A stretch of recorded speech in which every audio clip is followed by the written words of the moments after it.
Hi all. So in current video, what we are going to look at is the functionality of left, right, mid in case of Power Query Editor.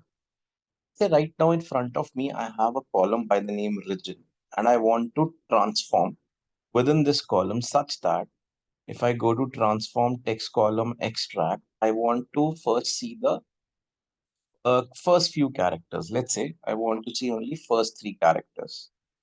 If I click on OK, what it is showing me in the same column is the first three characters. If I cross these applied steps, I can get back. Same way, if I go to extract and I now want to see the last three characters. What it is showing me is the last three over. I can cross these applied steps.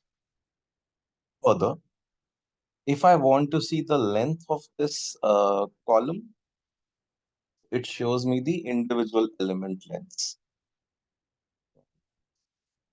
Further, if I want to see elements from mid, so I can go to this range. So let's say my starting index is 3 and I want to see next two elements. So what I get is starting index is 3 and next two elements. So this is the same as functionality, same as the usage of mid functionality. Now, if I want to do all this in a separate column, add column, extract. So let me first look at the first characters. So let's say I want to see first four characters, click on OK. In a new column, I see the first four characters. I cross this, and if I go to extract, I want to see last four characters. If I click on OK, it is showing me the last four. Cross this. If I want to see the length in a separate column, this is showing me the length of individual column element. I'll just cross this again.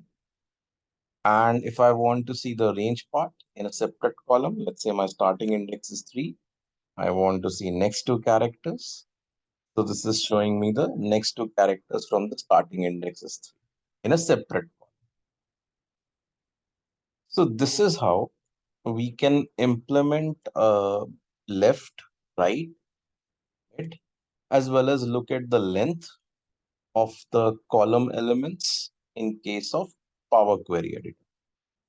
So I hope this was helpful, and thank you for your time, guys.